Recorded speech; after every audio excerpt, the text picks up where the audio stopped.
Hello everybody and welcome back to the channel. Yesterday was a big announcement made in Ottawa. The Senators signed Tim Stutzle. No, it's not Stutzle, it's Stutzle. Because in German, ST at the beginning is pronounced like ST, not like ST. Okay, get this out of the way because, English speaking people always do that wrong. So, the Senators signed Tim Stutzle for 8 more years. He has still 1 year left on his entry-level contract and then will be paid $8.35 million for the 8 years to come. He is 20 years old, was the number 3 draft pick overall in 2020. He has already played 2 seasons and he did quite good. His rookie season was good, not Calder level, but I think he broke through in the second half of last year. He did really very good. Ended up with 58 points in 79 games played.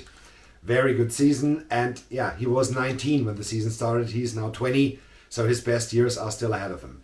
Can he be a threat to Leon Draisaitl as the best German-born player in today's NHL? This remains to be seen, but the potential is definitely there. And he will be a cornerstone for the Senators, as mentioned, for 9 years to come before becoming an unrestricted free agent in 2031. This is really a long time. I hope I'm retired by 2031. But let's see what happens first. Either Tim Stutzle goes to another team or I retire. Your bets are accepted. Okay, but the Senators not only signed Tim Stutzle, I want to talk a little bit about what they did in the last 6 years. They went to the conference final in 2017, lost in a dramatic way against the Pittsburgh Penguins, who went on to win the Stanley Cup.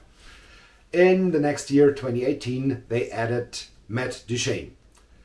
Hoped to get over the hump with this addition. It did not work out, and they recognized it quite fast.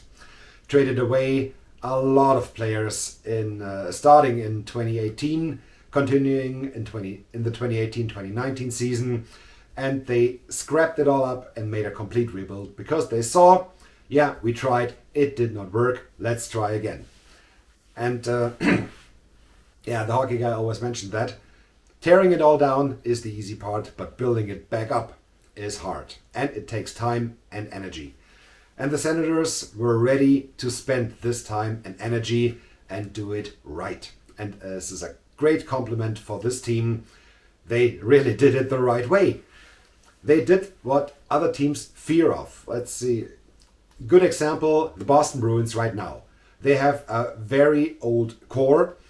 Bergeron, 37, Krejci, 36, Marchand is 33. And they really do not have the top young talent coming up. They could be in the mix for a playoff spot this year, but they could easily fall completely back. What will they do then? Will they also, like the San Jose Sharks do as well, deny the need of a rebuild and just hover around, maybe be in the playoffs, maybe not? The Senators, I think, did it the right way. They traded away, everybody, got so many young talents, so many assets.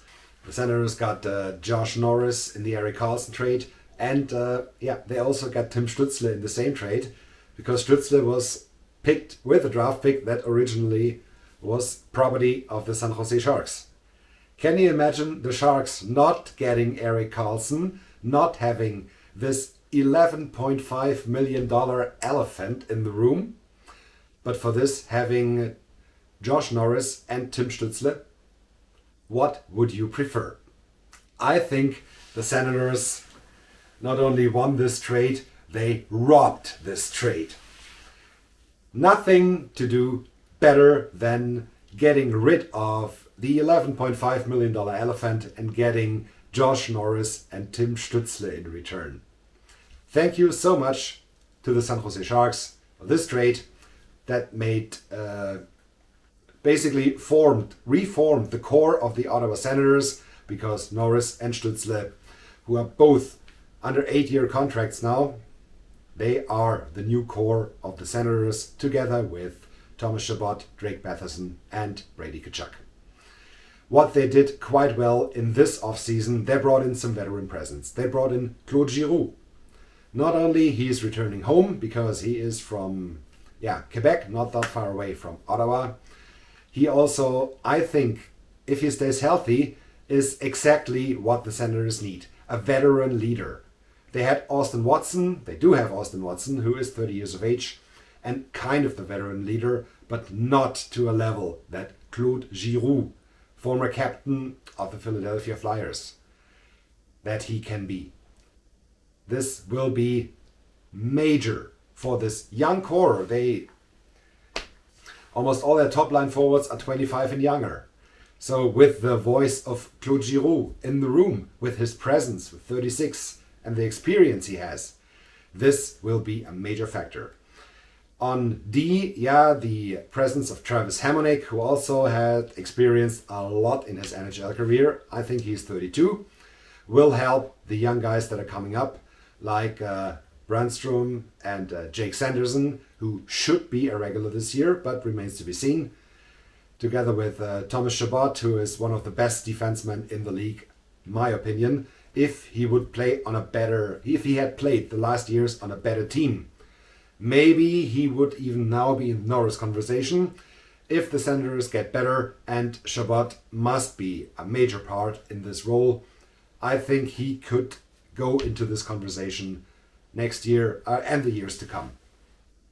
All the Senators have to do now, until training camp, which will be soon, is sign Alex Formenton, who is 23 or 24, something like that.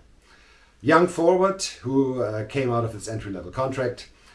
As mentioned, middle six forward, most ideally third-line winger. If they could lock him up for with a show-me contract, 3 years, 3 million, something around that range, this would be great. And the Senators, as mentioned, they do have cap space. They have more than 7 million. And deadline cap space, according to Cap Friendly right now, is 32 million. If they make a decent start, and that's what their problem was in the last 2 seasons, they were good at the end of the season. But at the beginning, they were so bad that it all was gone before it really started. So they have to get a good start to the season, and then they can be not only buyers at the deadline, as they have so many young talents, young forwards. They could turn them into veterans at the deadline, maybe even keep the veterans, they have cap space, and go and become a real threat for a playoff spot, or maybe even more, maybe even for a Stanley Cup, but this remains to be seen in the years to come. And I'm very proud that this team, which is my favorite team, has done it the right way, and the rebuild is about to be over, and the Senators can be a real threat in this year. Alright, that's it for this one. Thank you very much for watching. Don't forget to hit like and subscribe, and let me know in the comment section below, what do you think about the Ottawa Senators? Will they be a threat for the playoffs, or will they even be a threat for more? Or do they need 1 or 2 more years of consolidation? Thanks for your opinion. See you soon. Have a good time. Goodbye.